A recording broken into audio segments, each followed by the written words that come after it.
Boa noite a todos, sejam mais uma vez muito bem-vindos ao nosso EAD, Mordomia, um discipulado. Que bom poder estarmos mais uma noite aqui participando dessa nossa aula virtual, dessa nossa grande escola, onde temos a oportunidade de aprender tantos assuntos que estão relacionados à nossa liderança, como líderes de mordomia cristã, como tesoureiros, ou como qualquer outro líder que você seja, ou qualquer ministério que você tenha desenvolvido, ou esteja desenvolvendo aí na sua igreja local. Eu quero começar dando uma boa noite para alguns amigos que estão participando conosco aqui em nosso chat do nosso YouTube. Você que está participando, de repente, lá do Adventista Academy, também seja muito bem-vindo. Mando um abraço aqui para a irmã Terezinha. Primeira mensagem, irmã Terezinha de Souza Campos, ela que é nossa líder de mordomia, ali na nossa Igreja Central de Montes Claros, na Missão Mineira Norte, aqui na União Sudeste Brasileira. Um grande abraço para o Ronaldo,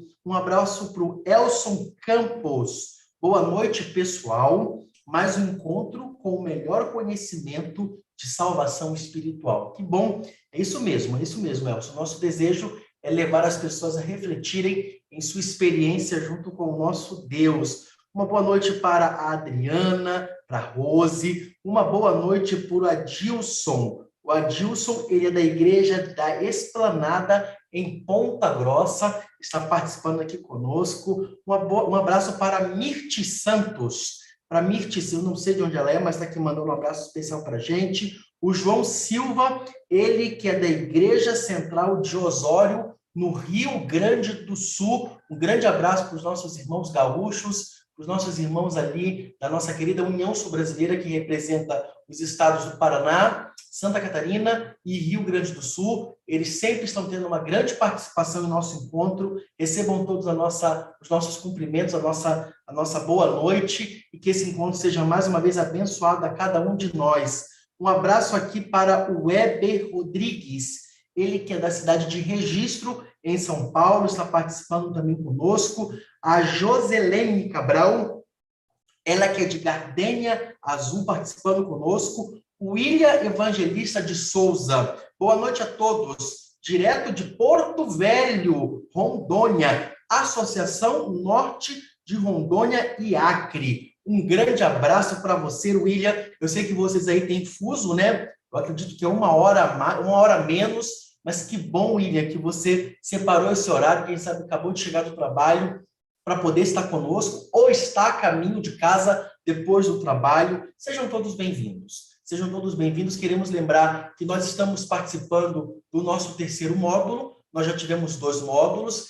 Esse é o nosso terceiro e último módulo. Queremos lembrá-los que essa hoje é a nossa penúltima aula. Isso mesmo. Infelizmente, já estamos aí terminando o nosso EAD, a Mordomia ao Discipulado. Passou bem rápido, você deve ter imaginado. Nós começamos esse grande movimento no começo do ano, já estamos terminando.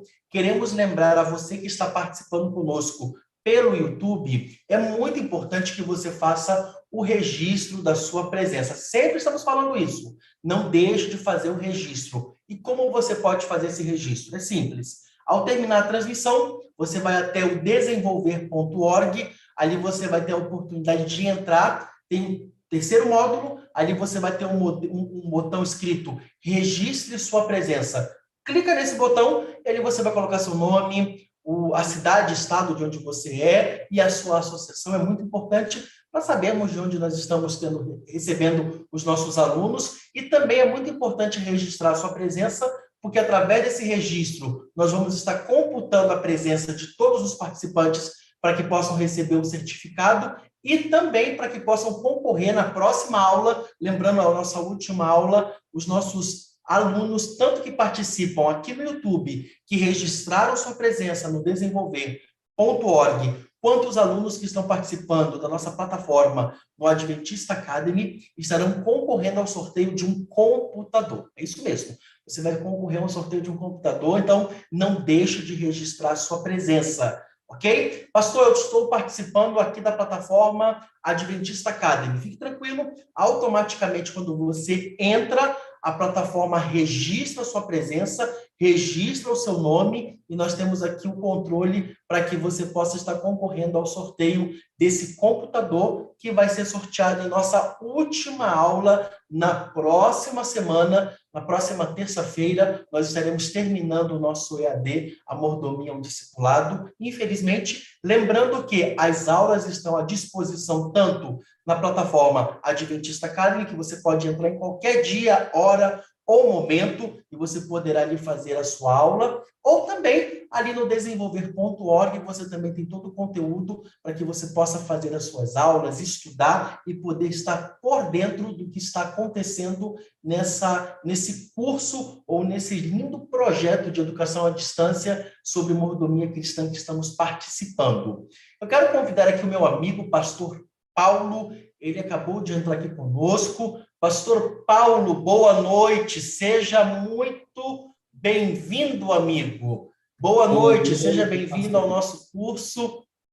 Tudo bem contigo? Tudo em paz, pastor, graças a Deus, só alegria aqui, viu? Coisa boa, coisa boa. Pastor Paulo, ele lidera o Ministério de Mordomia Cristã para os estados, ou uma parte dos estados do Nordeste, essa linda região, essa região maravilhosa. O pastor Paulo tem vários lugares para atender. A região onde ele atende começa do estado do Alagoas, ou estado de Alagoas, e vai até o estado do Sergipe, perdão, o estado do Piauí. Então, o estado de Alagoas até o estado do Piauí, eles atendem ali as nossas associações e missões. Pastor Paulo, por favor, nesse momento, mande seus cumprimentos, seus abraços para os nossos irmãos da nossa querida União Nordeste, brasileira. E, por favor, pastor Paulo, já em seguida, conduza-nos em uma oração, pedindo a bênção do nosso Deus para a aula de hoje, onde nós teremos mais uma vez a brilhante participação do pastor Demóstenes. Obrigado, pastor Felipe. É uma alegria falar, um abraço caloroso aqui do nosso Nordeste, um abraço a todos os que estão aí participando desse momento especial de crescimento, sendo discipulados, né, por instruções bíblicas, e é uma alegria aqui estarmos vivendo esse momento. E nós vamos orar pedindo a Deus que ilumine, né, o mestre Demóstenes, o pastor Demóstenes, foi nosso professor. Tivemos a alegria de estudar com ele na Faculdade Adventista da Bahia, e hoje será uma noite sem dúvida especial, onde nós não ficaremos na superfície, mas mergulharemos na profundidade da palavra de Deus. Então eu queria convidar você a fechar os seus olhos, render seu coração, para pedirmos a Deus que Ele seja o professor, o grande professor, nessa noite especial, onde aprenderemos aos pés do Senhor Jesus. Feche seus olhos, vamos falar com Deus. Senhor, nosso Deus, nosso Pai, obrigado, Senhor, por tantas bênçãos recebidas de Tuas mãos. Estamos a uma jornada já há alguns meses nessa EAD, onde nesse ambiente virtual o nosso conhecimento foi aprofundado, onde alargamos as fronteiras do saber, onde a palavra de Deus ganhou mais espaço em nossa vida. Muitos professores passaram por aqui, agregando, Senhor, conhecimento ao nosso coração. Mas agora é a vez do pastor Demóstenes. Ele vai tratar um assunto muito relevante. Que o Senhor o use poderosamente, que o Senhor ilumine a mente dele e que ele possa ser um instrumento, Senhor. Que ele fale da casa dele para as nossas casas e que possamos aprofundar e que tal conhecimento nos leve para mais perto de Ti. Abençoa a todos os que estão pela extensão de todo o país, ouvindo Norte, Nordeste, Sul, Sudeste, Centro-Oeste, que cada região do nosso lindo Brasil esteja sendo agora abençoado por esse conhecimento. Toma-nos em Tuas mãos, guarda-nos no Teu infinito amor, em nome de Jesus. Amém. Amém. Muito obrigado, pastor Paulo. Deus seja louvado por sua vida e por sua linda liderança à frente desses ministérios, à frente do Ministério de Mordomia Cristã, aí nosso querido Nordeste. Mande o nosso abraço a todos esses irmãos, a essa igreja viva, vibrante que nós temos aqui em nosso território, no nosso país. Amigos, eu quero continuar mandando aqui alguns abraços. Está conosco o pastor Luciano Borges, ele que é o nosso pastor da Igreja Central de Uberlândia, em Minas Gerais. Pastor Luciano, receba os nossos cumprimentos, seja bem-vindo aqui ao nosso encontro. O Gilmar Pedro, que é da Igreja de Madureira, aqui no Rio de Janeiro. Um abraço também para todos os nossos amigos pastores, como é o caso do pastor Maciel dos Anjos. Pastor Maciel, seja bem-vindo. É muito bom ter aqui conosco os nossos líderes, pastores envolvidos nessa nossa grande sala de aula online, onde nós temos a oportunidade de aprender tantas coisas. Pastor Harry, o nosso abraço. Pastor Harry lidera o Ministério de Mordomia Cristã para a região sul do Brasil. Já falei um pouquinho aqui sobre essa região. Paraná, Santa Catarina, Rio Grande do Sul. Recebam os nossos amigos e líderes dessa linda região. Os nossos cumprimentos, sejam bem-vindos. Um grande abraço aqui para Márcia Machado. Boa noite, sou de Gravataí, olha só, no Rio Grande do Sul, Igreja do Parque dos Anjos. Bom estar aqui e aprender um pouco mais com vocês. Na verdade, Márcia, todos nós aprendemos muito. Então, cada aula tem sido uma oportunidade de desenvolver nossas capacidades, de aprendermos mais e melhor para podermos servir ao nosso Deus. Quero mais uma vez lembrar, se você acabou de entrar na nossa página aqui do YouTube, por favor, não deixe de, antes de terminar a nossa transmissão, ou ao terminar a transmissão, entra lá no desenvolver.org e, por favor, registre a sua presença. Lembramos também que lá no desenvolver.org estão todas as aulas do segundo módulo e do primeiro módulo. bem como também você vai encontrar alguns livros, alguns e-books, estão já à disposição, você pode baixar o PDF e começar a estudar. Por falar em livros, um desses livros são do nosso professor, são do nosso palestrante dessa noite, pastor Demóstenes Neves, quem eu quero convidar. Pastor Demóstenes já está conosco, ele será o nosso professor dessa noite. Nós já tivemos a oportunidade de tê-lo conosco em outras aulas. O pastor Demóstenes, ele é um grande professor de teologia, hoje está desfrutando de sua merecida jubilação, porém continua escrevendo, ensinando, pregando. Afinal de contas, o ministério só termina quando Cristo voltar ou quando formos chamados ao descanso. Certo, pastor Demóstenes? Exatamente, pastor. A vida é uma missão e uma aventura em prol da causa do Senhor Jesus. E essa aventura só acaba quando ele voltar ou quando descansamos. É isso mesmo. Amém, amém. Pastor Demóstenes, eu quero mais uma vez lhe agradecer. Todas as vezes que o senhor participou, trouxe grande conhecimento, profundo conhecimento, levou a cada um de nós a uma reflexão muito profunda do que a Bíblia nos ensina sobre esses valores ou sobre esses princípios relacionados à mordomia cristã. Eu não tenho dúvidas que, mais uma vez, essa noite, o nosso Deus vai te utilizar poderosamente. E, por favor, querido amigo, você que está nos acompanhando, anote, escreva, lembrando que todas essas aulas ou esse conteúdo estarão à disposição no Adventista Academy ou no desenvolver.org. Pastor Demóstenes, mais uma vez, obrigado. Deus te utilize poderosamente nessa noite, amigo. É contigo a palavra. Obrigado, pastor Carlos. Uma satisfação estar com vocês aqui. Quero agradecer, acima de tudo, a Deus, que me dá o privilégio de viver e de servir a sua obra. Uma honra muito grande falar para pastores, para irmãos, irmãs que estão nos acompanhando, nos assistindo, na providência de Deus através desse meio de comunicação. Nós hoje vamos estudar um aspecto da mordomia que tem um foco bastante específico, mas está inserido num contexto muito amplo, que é o contexto da missão da igreja, e na direção divina nos destinos do seu povo. Como Deus faz para dirigir o seu povo, né? Muitas pessoas, muitas vezes, atribuem a direção de Deus na vida da igreja a aspectos relacionados às crenças, né? Às doutrinas, a aspectos cognitivos, informações, conhecimentos. Isso é importante e é verdade. Nós vemos o aspecto conteudista na mensagem, na doutrina.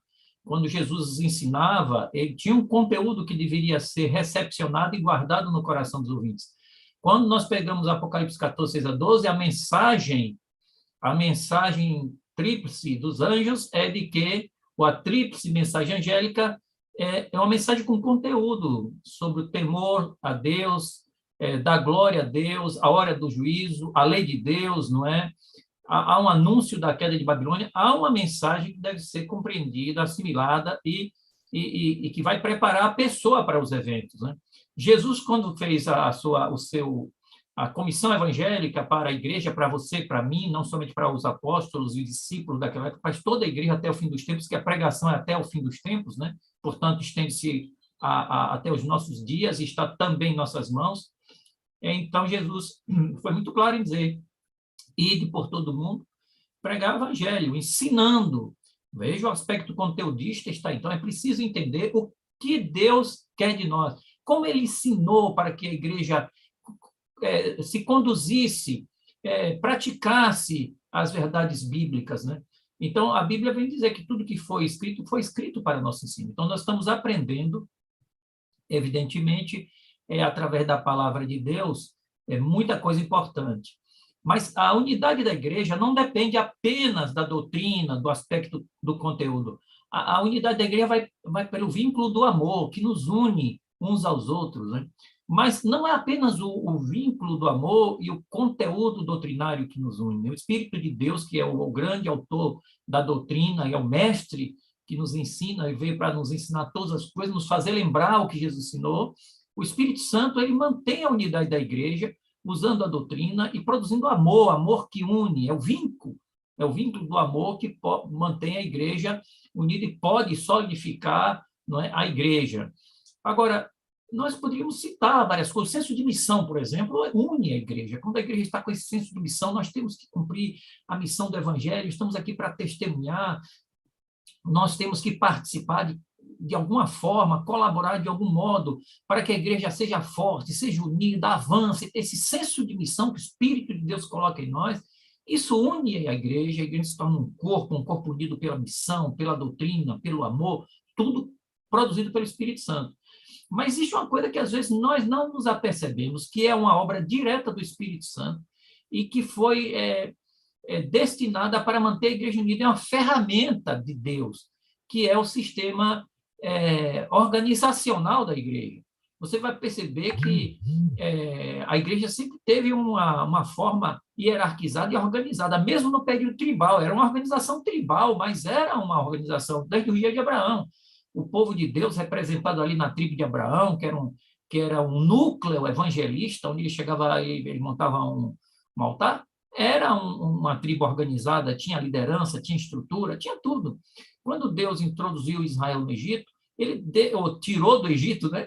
Tirou do Egito, ele estruturou, nós percebemos leis minuciosas sobre aspectos diversos, legais e também litúrgicos, como fazer, como não fazer. Havia uma estrutura organizacional e havia na estrutura organizacional um sistema financeiro para manter tudo isso, para manter os sacerdotes, para pagar as despesas dos sacrifícios, das ofertas que fossem da competência do santuário, do tabernáculo e posteriormente do templo, né?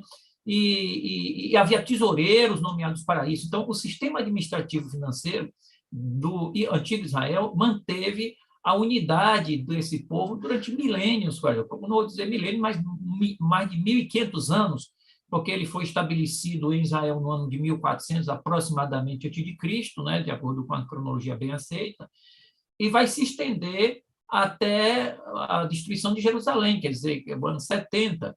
Então, eles tinham, de fato, uma estrutura organizacional e uma ordem financeira que mantinha o sistema religioso de Israel e servia como elemento, como instrumento para a unidade do povo de Deus, né?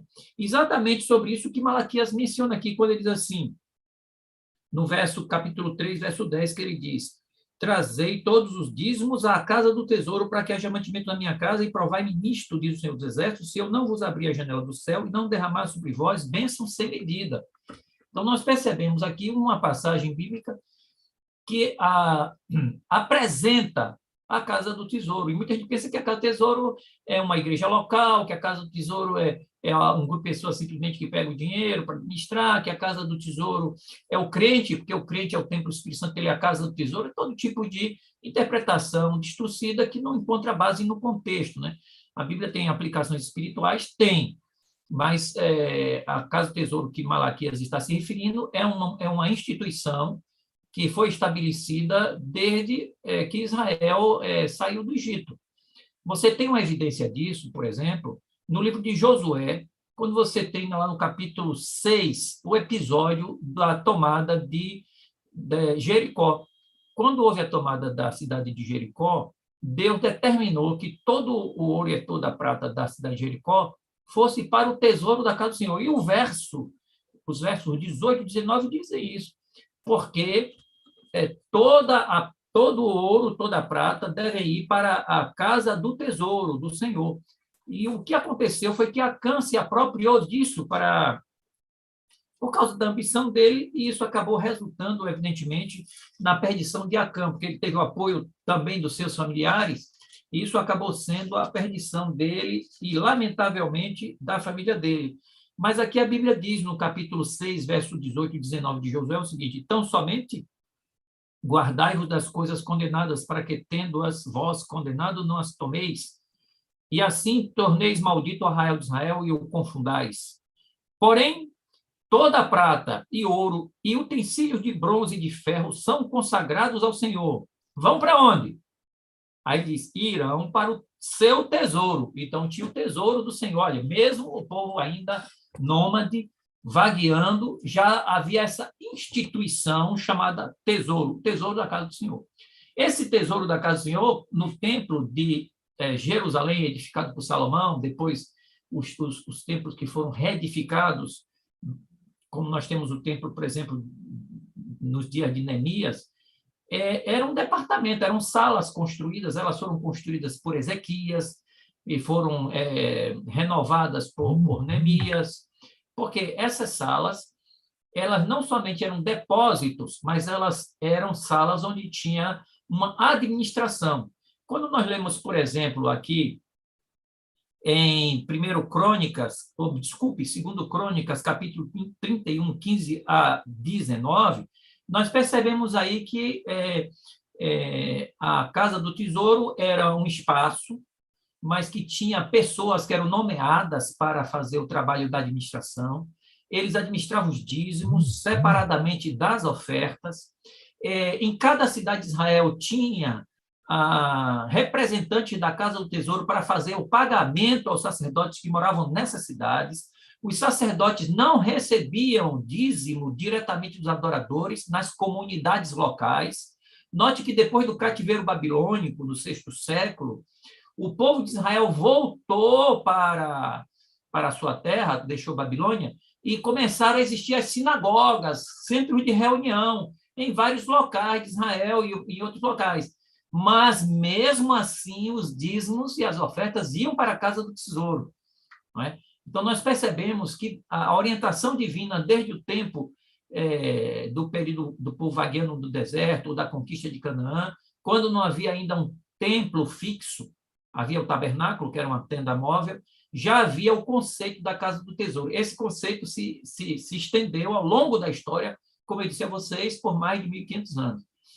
O único momento em que você rompe com a casa do tesouro é no período lá de quando Salomão morre e Roboão, filho dele, vai tentar assumir o trono. E aí tem uma disputa política com Jeroboão, que era um adversário político de Salomão e agora se tornou adversário político de Roboão.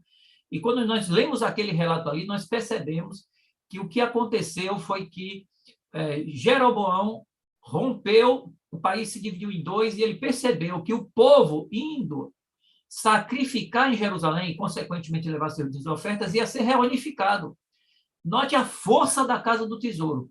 Ao levar dízimos e ofertas para o santuário, né, que era um único local unificado, reconhecendo a administração do santuário, reconhecendo a responsabilidade e autoridade do santuário de receber dízimos e ofertas e, a partir desse centro administrativo financeiro centralizado, pagar os sacerdotes em todo Israel, né? Essa consciência dava um senso de unidade. Então, o Jeroboão mandou fazer igrejinhas, né? Edificou nos altos santuários a deuses diversos, fez uma grande catedral, né?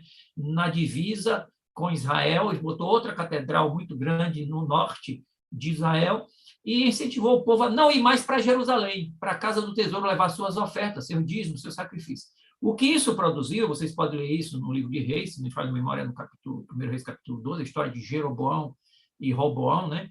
O que produziu isso foi que o Israel do Norte, que não mais se submeteu à administração da casa do tesouro, levando suas ofertas para um local centralizado, apostatou irreversivelmente, tanto que Jesus, quando esteve na terra, ele disse, olha, a salvação vem dos judeus. Por quê? Porque estava Jesus consciente de que, ao longo dos séculos, eles se desconectaram, né, do santuário e do ministério que era mantido pelo santuário, seguiram suas próprias ideias doutrinárias, etc., e acabaram se apostatando e ainda achavam que era o povo de Deus escolhido, que estavam com a verdade, como muitas pessoas acontece hoje que se desviam do sistema organizacional da igreja, achando que é grande virtude, esse espírito de rebelião, como se fossem renovadores, reformadores, na realidade estão no caminho de apostasia, que é irmão White tem condenado com grande veemência, né? Uma das passagens clássicas do Espírito de Profecia é que está em Testemunhos para a Igreja, volume 9, né, página 258, também aparece em Conselhos sobre Mordomia, né? Alguns têm apresentado a ideia, diz ela, de que ao aproximarmos-nos do fim do tempo, cada filho de Deus agirá independentemente de qualquer organização religiosa.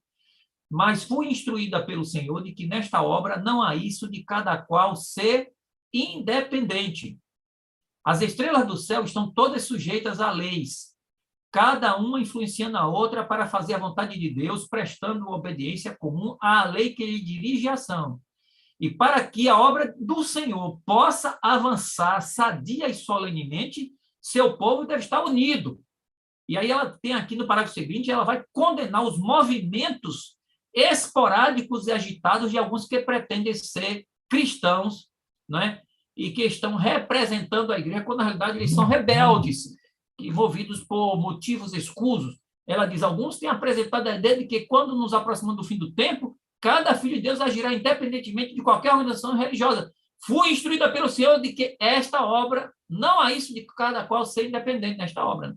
Então, esse princípio é um princípio que a irmã White fala aqui, mas na verdade ela está reproduzindo um pensamento bíblico, o pensamento do sistema organizacional financeiro, porque quem mantinha Israel unido, além da doutrina, da noção de Deus, do amor, não é? Do senso de missão dele de conquistar Canaã, era o sistema da Casa do Tesouro. Esse sistema se provou tão eficaz que mesmo com vários cativeiros, com exílios, com guerras, com contendas, ele sempre estava envolvido nos reavivamentos. Basta você olhar o reavivamento de Joás, Josias, Ezequias, Neemias, Esdras, não é? Malaquias, todo o reavivamento espiritual em Israel estava necessariamente relacionado de forma direta com o reavivamento da Casa do Tesouro, a devolução dos dízimos e ofertas para um centro administrativo financeiro que era o eixo de funcionamento religioso, porque quando todos os sacerdotes eram empregados da Casa do Tesouro, então eles tinham que pregar a doutrina da Casa do Tesouro, não podia cada um pregar a doutrina que preferia pregar, que achava certa, né? Não tinha movimento independente em Israel. Todos sabiam que só se estava com o povo de Deus se estivesse ligado à organização do povo de Deus, e essa organização estava representada pelos ministros, que, por sua vez, eram empregados da Casa do Tesouro, que, por sua vez, representavam o templo, que, por sua vez, era instituição estabelecida profeticamente por Deus. Você pode aplicar isso à igreja adventista, né? A instituição, o povo levantado pela providência divina, né? pela profecia, o povo de Deus. Esse povo de Deus tem um sistema organizacional orientado por Deus com um parâmetro bíblico da Casa do Tesouro. Aí você vai, e isso foi orientado pelo espírito de profecia, e esse sistema administrativo financeiro recebe dízimos e ofertas centralizadamente, paga pastores que são os representantes perante os irmãos, e aí fecha o ciclo. Tire a Casa do Tesouro, os pastores não serão mais empregados da igreja, eles podem pregar o que quiserem, estarão nas suas congregações e distritos independentemente. Rompe-se o laço da Casa do Tesouro, o elo administrativo financeiro, rompe-se a dependência, a responsabilidade mútua e a unidade teológica administrativa. Quebrou o laço administrativo financeiro, quebra-se o laço, o elo doutrinário teológico, e rompe também a missão, porque agora cada um vai fazer a missão como entende que é, e a igreja não vai mais pregar a mesma doutrina. Então, o que o diabo quer é prejudicar o evangelho eterno, né? Destruir a unidade da pregação do evangelho, a unidade doutrinária, destruindo o quê? Destruindo a unidade ministerial pastoral. Como é que destrói a unidade pastoral? Destruindo a Casa do Tesouro, e os pastores sendo independentes, com ministérios independentes, cada um pregando suas mensagens euforicamente, mas contrária à direção divina. Então, quando Malaquias diz trazer o dízimo da Casa do Tesouro, ali está, primeiramente, o movimento de reavivamento. Você percebe que no verso 7, ele diz assim, tornai para mim e eu tornarei para vós. Não é? Diz a metade do verso 7 em diante, tornai para mim. Essa palavra aí é a palavra shub. Tornar significa convertei-vos. Né? A palavra shub é a mesma palavra que é usada no capítulo 4, né? O capítulo 4, que diz assim, e eis que vos enviarei o profeta Elias, antes que venha o grande e terrível do Senhor, e ele converterá o coração dos pais aos filhos. A palavra converter, aí é shub de novo. A palavra hebraica shub significa converter, não é? É uma palavra relacionada com reavivamento, com conversão. E essa palavra, ela é usada por Malaquias ligada ao dízimo, porque sempre que tem apostasia, a primeira coisa que começa a fazer é deixar de devolver dízimos e ofertas. Ele desconecta-se, né, na fidelidade né, desvincula-se espiritualmente do dízimo e oferta e desvincula-se do ministério, porque não está mais ligado ao ministério e à missão, e a manutenção da missão. Né? O projeto de Deus de que o evangelho chegue a todos os povos, nações e línguas. Onde fica? Há um apagamento daquela luz do entusiasmo interior, daquela convicção, daquele comprometimento, né? E aí a pessoa começa a ser infiel. Por isso, como eu disse, leiam as histórias de Joás, do rei Joás, do rei Josias, do rei Ezequias, de Neemias, de Malaquias, todos eles, o reavivamento está ligado necessariamente à fidelidade das ofertas. Não a fidelidade das ofertas do modo que a gente quer, mas uma fidelidade às ofertas direcionada, novamente retornada para a casa do tesouro. Então, nesse relato de 2 Crônicas 31, que eu citei aqui, nos versos 17, 15 a 19, 15 a 20, você vê lá que ele diz, trazei os dízimos, eles traziam dízimos e as ofertas para a casa do tesouro, tá, ok? E ele fala que os sacerdotes, eles eram empregados da casa do tesouro porque eles estavam em várias cidades, mas não recebiam dízimos, pagamento nessas cidades, nem ofertas. Eles esperavam que a casa do tesouro mandasse o pagamento para os sacerdotes distribuírem para os sacerdotes administradores, distribuírem para os sacerdotes em geral nas suas cidades. Então, mostra um sistema administrativo financeiro que se assemelha, ou melhor, que é o modelo do qual nós, adventistas, no qual nos miramos, né? Então, nós temos um parâmetro que é a Bíblia. Se você for ver, por exemplo, em Neemias, se você ler Neemias capítulo 12, 44, por exemplo, que é um texto bastante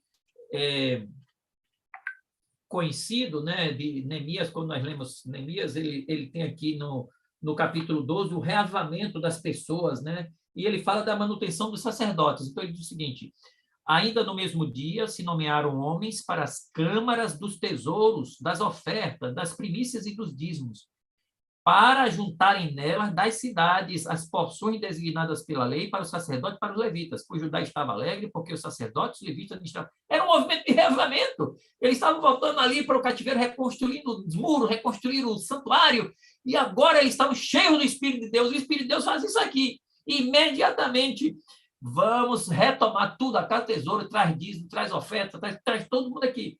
Note, ajuntando das cidades. Não recebiam nas cidades, não.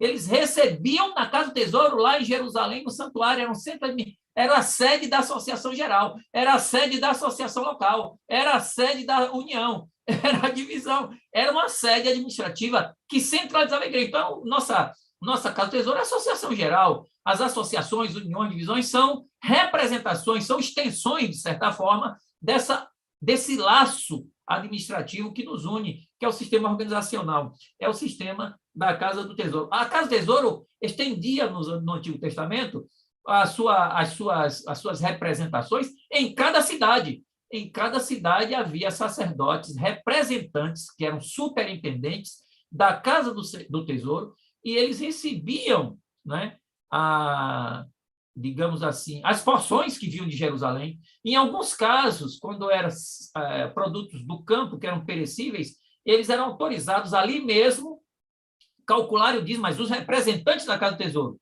e passarem para os levitas. E então a diferença era vendida ou levada para a Casa do Tesouro. Mas sempre a governança, a administração era feita a partir da Casa do Tesouro. Note um outro texto que está em Isaías, ou em Neemias, capítulo 13, verso 12 e 13, diz assim.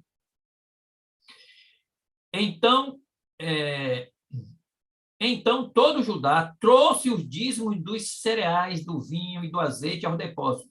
Por tesoureiro do depósito, pus Selemias, e aí vai dando os nomes dos superintendentes tesoureiros. Então, não era simplesmente botar lá, não. Eles tinham tesoureiros, e esses tesoureiros faziam anotação, registravam, calculavam. Maiores detalhes sobre isso tem nos documentos do Antigo Israel, que foram levantados por vários pesquisadores e estudiosos. Você tem Flávio Joséfo, que é um historiador judeu do tempo do Novo Testamento. Você tem Joaquim Jeremias, que é um grande historiador da história judaica também, principalmente pelo Novo Testamento. Ele fala sobre a Casa do Tesouro, ele fala sobre os tesoureiros, ele fala do sistema, ele fala como o dízimo era levado, ele fala sobre a diferença do primeiro dízimo, que era do sacerdote, do segundo dízimo, que era da caridade, que é um dízimo distinto, não é o mesmo dízimo que algumas pessoas confundem, né? Então, ele vai muita coisa interessante. Isso pode ser visto na própria Bíblia, entende? Então, a Casa do Tesouro, na realidade, é esse sistema administrativo financeiro que foi estabelecido para criar, juntamente com o instrumento do Espírito Santo, né? Para manter a solidez administrativa organizacional do antigo Israel. Como eu disse para vocês, destruindo a unidade administrativa financeira e o sistema de dízimos e ofertas canalizados para um centro, para uma instituição centralizada, você não tem mais, se isso for rompido, então os ministros sacerdotes são independentes, se leva à apostasia. Foi o que aconteceu no período de Jeroboão e de Roboão. É um relato que está no livro de Reis. Deixa eu ver se eu localizo aqui para indicar para vocês essa leitura, que eu acho muito interessante. 1 Reis, capítulo 12, versículos 25 em diante. E você pode anotar aí também 2 Crônicas 11, 13 a 17. Você vai perceber que quando eles dividiram o país, e Jeroboão percebeu que o povo estava se reunificando, porque estava levando seus sacrifícios para Jerusalém, né? O povo era dividido, tinha uma fronteira, tinha alfândega, tinha tudo, estava em guerra, inclusive, algumas vezes, mas o povo continuava adorando a Deus, levando seus sacrifícios para a casa do tesouro, para Jerusalém. Quando fala seus sacrifícios, né, naturalmente está se referindo a todas as dádivas, ele envolve dízimo, oferta, tudo ele levava lá para a casa do tesouro, né? Porque se ia lá fazer o sacrifício, ali eles levavam os seus dízimos, suas ofertas. Pois bem, quando Jeroboão percebeu isso, ele declara explicitamente, nesse verso que o tempo não permite ler e nem detalhar com vocês, ele diz explicitamente: o povo vai se unir, vão me tirar do trono, vão me matar. Então, ele percebeu que o sistema da Casa do Tesouro é um sistema que, mesmo que uma nação esteja dividida com alfândega, com exércitos diferentes, com reis diferentes, tem o poder de unificar. Não importa a diferença política, há um poder unificador num sistema organizacional unificado. E a Igreja Adventista não pode prescindir desse instrumento que o Espírito Santo colocou à nossa disposição. Está relatado na Bíblia, como diz o próprio apóstolo São Paulo, tudo que foi escrito para nosso ensino foi escrito, para que não sejamos rebeldes como eles foram, né? Então, nós pegamos esse exemplo e temos a Igreja Adventista que, intuitivamente levada pelo Espírito Santo, pela leitura da Bíblia, ela vai adotando práticas que enquadram a igreja no sistema da Casa do Tesouro, em harmonia com a palavra de Deus, né? Essa adaptação, nós não estamos aqui defendendo que o sistema da Casa do Tesouro precisa de um santuário igual a Israel, etc. Primeiro, porque a Casa do Tesouro de Israel era um sistema aplicado para um território do tamanho de Sergipe, tinha uma limitação geográfica. A Casa do Tesouro era para o povo israelitas, ali, né? E hoje a Casa do Tesouro é para a Igreja Adventista no mundo todo, para manter, mais necessária ainda ela é hoje, para manter a unidade de pessoas que estão em culturas diferentes, idiomas diferentes, uma tremenda distância geográfica. Então, a Casa do Tesouro é um elemento unificador que está na Bíblia, serviu de elemento de unificação, por isso que ela foi permanentemente praticada e retomada quando houve interrupções dos cativeiros, porque era um elemento essencial para a nação de Israel, para manter a adoração, para manter a missão, para manter a unidade do povo de Deus, na sua consciência de que eles são o povo de Deus, eles estão unidos, eles estão comprometidos, não só de boca, mas com seu envolvimento pessoal e seu envolvimento material e financeiro, né? Eu gostaria de concluir lembrando de certas práticas bíblicas que foram adaptadas do Antigo Testamento para o Novo Testamento. Você tem, por exemplo, a Páscoa. A Páscoa era uma festa para Israel, tinha o cordeiro, tinha o pão ázimo, né? As ervas amargas, e era para comemorar o quê? Para comemorar a libertação do povo do Egito, né? Mas ela era praticada apenas em Israel. Mas agora Jesus chamou a igreja, e a igreja tinha que comemorar a Páscoa, que a Páscoa tem um significado espiritual, não só para Israel, ela simboliza a libertação do pecado, né? Então, o que acontece? Jesus pega a Páscoa na Santa Ceia, vocês podem ver, ele estava comendo a Páscoa, diz as Escrituras, os Evangelhos dizem isso, e aí ele se levanta, ele pega o pão e ele transforma a Páscoa na Santa Ceia. A Santa Ceia é a Páscoa adaptada, tirada dos limites territoriais de Israel, da teocracia israelita, e então ampliada, projetada para o mundo todo. Então, em todas as nações da Terra, seja do Polo Norte ao Polo Sul, do leste ao oeste, você pode praticar a Páscoa cristã, que é a Santa Ceia, com todo o significado antigo e incorporado o significado novo da pessoa de Jesus na Santa Ceia. Veja, é uma prática, veja como Deus amplia. Deus não joga fora, ele amplia, ele atualiza, ele aplica ao contexto moderno, ao contexto atual. Veja, por exemplo, o conceito de congregação, que eles chamavam de Kohelet, a congregação de Israel, que era uma palavra para designar o povo, que era a congregação reunida, e para designar os líderes da igreja, a congregação representativa. Note, mas essa palavra Kohelet, a congregação deles era o povo israelita dentro de Israel e os líderes de Israel. Mas agora a palavra Kohelet, congregação, é aplicada à igreja, porque a palavra igreja significa o quê? Significa congregação. A palavra igreja é a congregação. É a palavra grega que corresponde à Kohelet hebraica. Então, agora, essa congregação ela tem que manter-se unida com os mesmos princípios, com as mesmas doutrinas, em todo o mundo. O que era local, a Kohelet local virou a igreja cristã mundial. E a igreja adventista é essa Kohelet mundial, essa eclésia mundial, que agora vive essa verdade unida, mantém-se unida pelo senso de missão, pela adoração só a Deus, pela doutrina, né, pelo amor mútuo.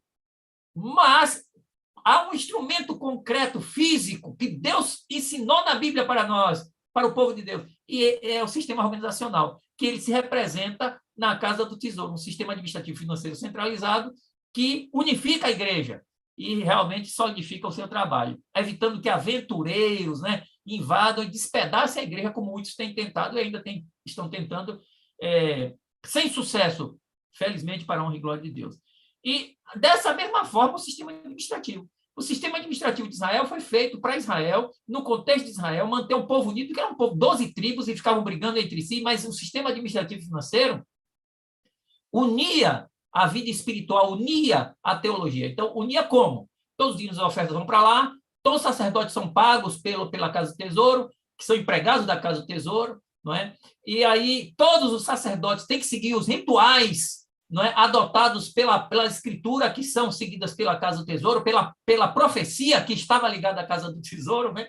E então aí o que você tem? Você tem todos os ministros pregando a mesma coisa, os sacerdotes pregavam a mesma coisa, eles são instrutores da lei, de lá Malaquias 2, eles são instrutores da lei, e eles vão pregar a mesma coisa. Se eles começam a pregar diferente, a Casa do Tesouro não paga para eles são demitidos, né? Eles são tirados da relação, porque a Bíblia diz que eles tinham registro deles com as esposas e os filhos. Então, nós percebemos um sistema organizacional bastante seguro, bastante sério, bastante amadurecido. Por isso que durou 1.500 anos, só desapareceu com a destruição da nação israelita e do templo. Mas essa verdade maravilhosa da Casa do Tesouro, Deus nos deu através do Espírito e Profecia, e a Igreja Adventista adotou esse sistema, como eu disse. Então, o sistema da Casa do Tesouro é um sistema vital para a Igreja Adventista, para manter a unidade administrativa financeira e manter a unidade pastoral, ministerial e teológica, mantendo assim a unidade da missão, porque na hora de pregar nós temos uma única mensagem de todo mundo. Os adventistas do Polo Norte pregam a mesma mensagem angélica dos adventistas do Polo Sul e de qualquer país, da China aos Estados Unidos, ao Brasil, todos estão pregando a mensagem. Por quê? Todos estão unidos a um ministério único, com a mensagem única que vem de um centro único. E todos estão unidos porque esse centro administrativo financeiro submete-se à Bíblia e ao espírito de profecia. À medida que o fim dos tempos vai chegando, a igreja deve aprimorar e fortalecer a sua organização. Esse é o sistema da Casa do Tesouro, em rápidas palavras.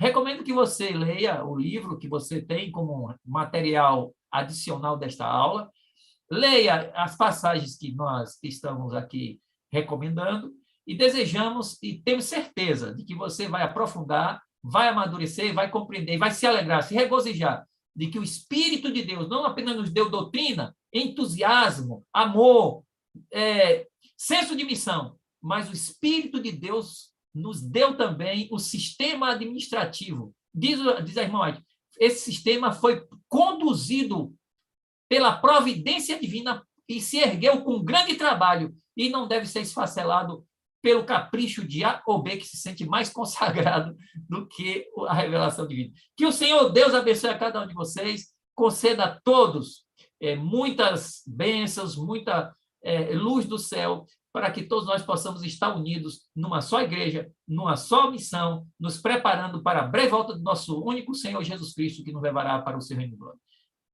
Nossa bênção e nossa saudação a todos nesse momento.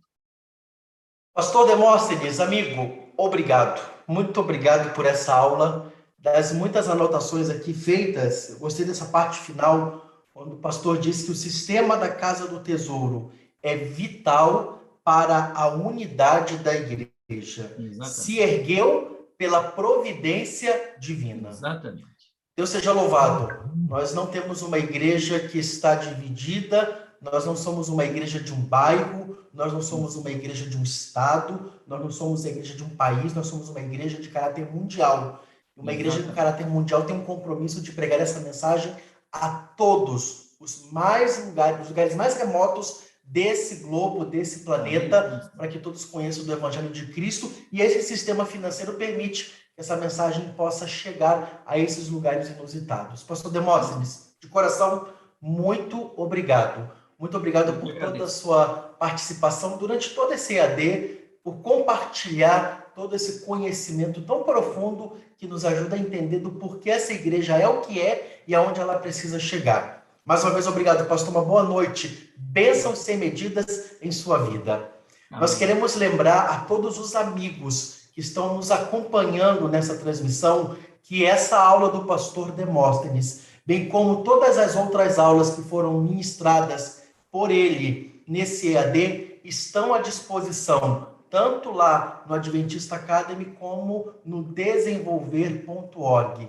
Por favor, você poderá ter condições de poder acompanhar todo esse conteúdo. Não deixe de poder olhar, ouvir, estudar e, de alguma forma, aprofundar o teu conhecimento através dessas inspiradas palavras e ensinamentos do pastor Demóstenes que foram ministradas na aula de hoje. Queremos lembrar aos amigos também que o livro ou alguns livros do pastor Demóstenes estão também à disposição. São e-books que estão nas ambas plataformas, tanto no Adventista Academy quanto também no desenvolver.org. Lembrando também, mais uma vez, você que entrou agora, que acompanhou a aula do meio para o fim, ou quem sabe está entrando agora, que todos os nossos alunos que tiverem 70% de presença confirmada, tanto no Adventista Academy quanto no desenvolver.org, você estará concorrendo na próxima aula, que é na semana que vem, a um computador. Não deixe de poder fazer seu registro de presença no desenvolver.org. E se você está participando pelo Adventista Academy, a sua presença já foi confirmada, de forma que você terá a oportunidade de concorrer a esse computador, que é uma ferramenta de trabalho para que você possa desenvolver melhor o seu ministério junto à sua igreja local. Eu quero, antes de nós irmos para a segunda aula dessa noite, mandar um abraço grande aqui para os nossos amigos que estão no nosso chat aqui no YouTube. A Maria Rosimária, ela que está dizendo amém, amém, amém e amém. Deus seja louvado, Maria, pela sua participação. Um abraço para Cleonice, ela que está falando da igreja de residencial Jatobá, em São José dos Campos, em São Paulo. Muitos amigos e irmãos que estão participando da nossa querida União Central Brasileira, que fica ali no estado de São Paulo. Um grande abraço aos nossos irmãos paulistas que estão nos acompanhando em nossa aula.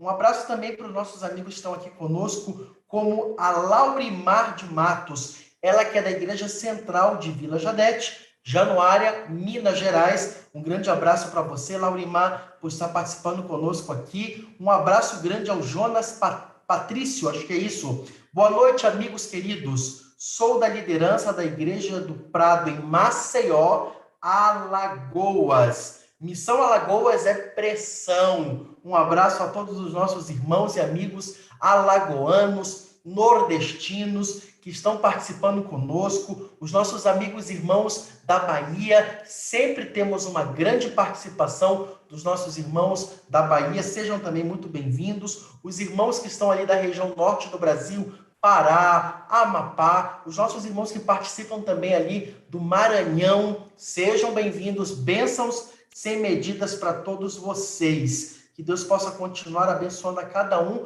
na condução, na liderança da Igreja de Deus. Nesse momento, nós vamos para a nossa última aula. Você sabe, todos esses dias nós estamos tendo a oportunidade de aprender um pouco mais com o pastor Benjamin Matson, ele que foi líder de mordomia cristã para todo mundo há alguns anos atrás e tem trazido algumas profundas reflexões. Vai estar ministrando mais uma aula de hoje sobre discipulado e nós queremos que você nesse momento seja mais uma vez abençoado por essa aula inspirada do nosso querido pastor Benjamin Matson. Pastor Benjamin Matson nesse momento vai ter a oportunidade de ministrar essa aula. Pegue papel, pegue sua caneta e mais uma vez faça suas anotações, aprendendo e aprofundando o seu conhecimento sobre esse assunto tão importante.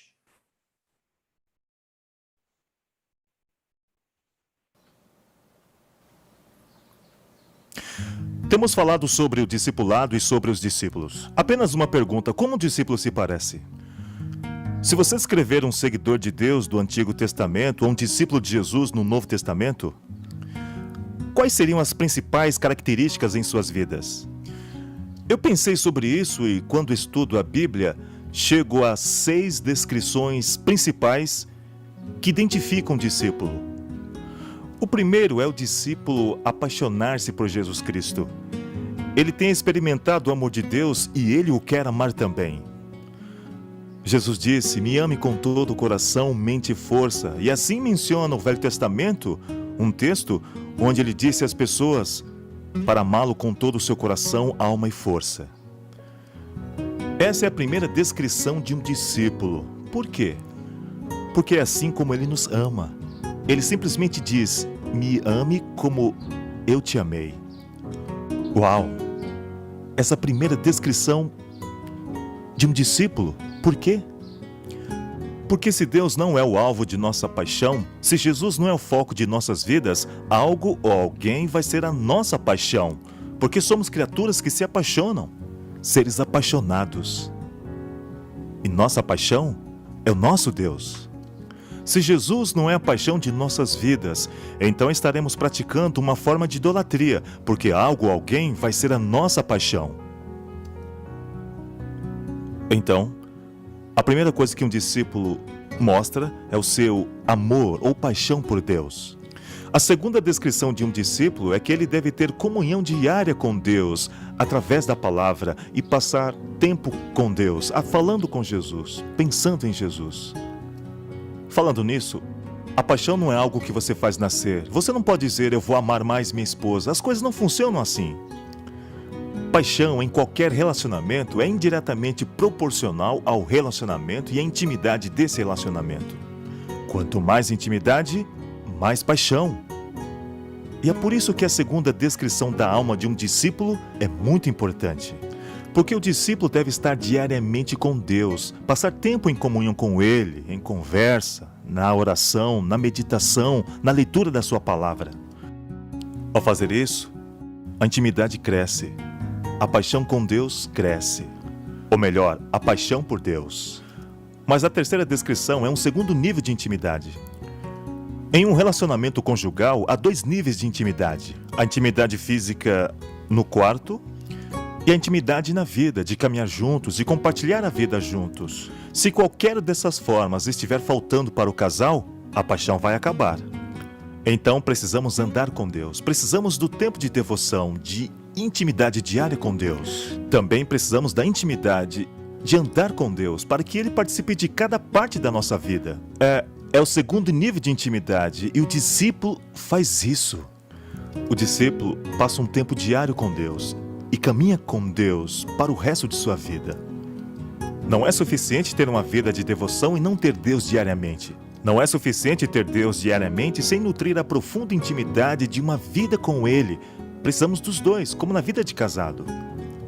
A quarta descrição de um discípulo é que o discípulo faz de Cristo uma prioridade em cada decisão de sua vida.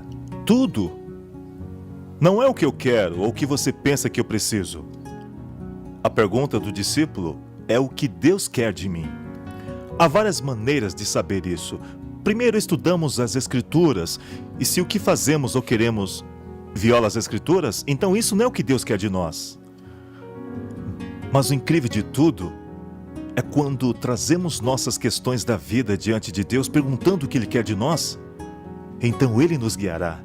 Ele vai nos levar à paz com suas decisões. Ele abrirá e fechará portas. Ele fala com a quietude de nossos corações. Se decidimos fazer tudo o que Ele quer que façamos, Ele mostrará qual sua vontade para nós, sem questionamentos, sem dúvidas. Pode até demorar um tempo, mas a quarta descrição de um discípulo é: Jesus é a prioridade em nossas decisões. Que carro dirigir, que casa morar, que roupa vestir. Uma coisa incrível disso é que nesse nível de parceria, ele te leva a algumas barganhas incríveis que você acaba vivendo como jamais poderia imaginar. E com menos custos, porque isso é parte dessa incrível parceria com Deus. E agora, a quinta descrição de um discípulo. Esse eu acrescentei apenas nos últimos anos, porque eu percebi algo no cristianismo. Nós temos essa ideia de que um cristão pode trabalhar só. E isso não é discípulo. Um discípulo é sempre um membro ativo da família da igreja. A igreja é o corpo de Cristo. Qual parte do seu corpo você iria querer separar do resto do seu corpo? Como assim? Até parece macabro. Bem, é tão ruim quanto pensar que nós, como parte do corpo de Cristo, quiséssemos viver separados do resto do corpo.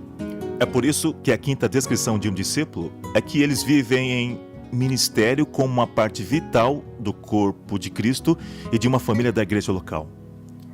A última descrição de um discípulo é que o discípulo é alguém que fala de Cristo para outros, por causa do relacionamento com Jesus.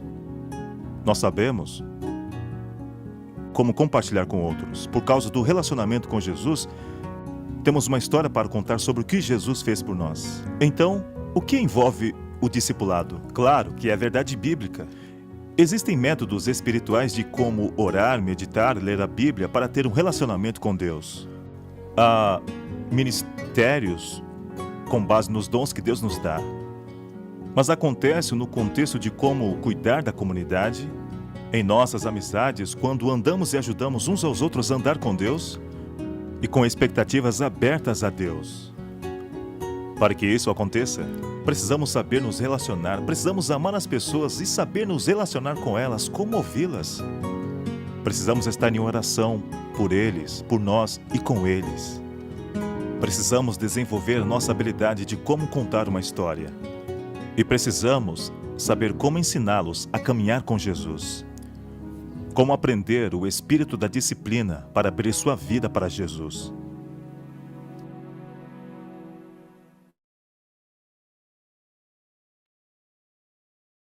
Muito bem, estamos terminando a nossa aula de hoje e as lições que a gente aprende com o pastor Ben Max são hoje que um discípulo ele tem paixão por Cristo, ele tem comunhão diária com Ele, intimidade com Cristo, faz de Jesus a sua prioridade, faz parte do corpo de Cristo e testemunha.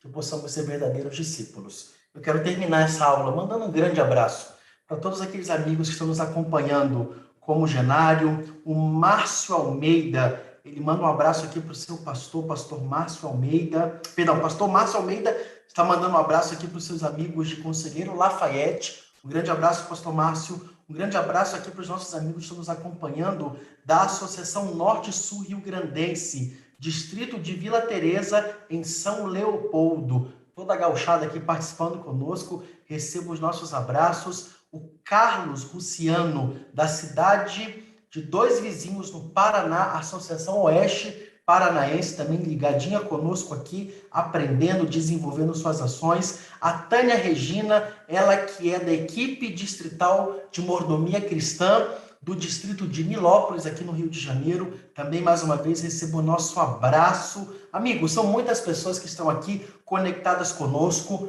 Mais uma vez, queremos lembrar, essa é a nossa penúltima aula. Infelizmente, nós estamos caminhando para a nossa última aula, que vai ser na próxima semana.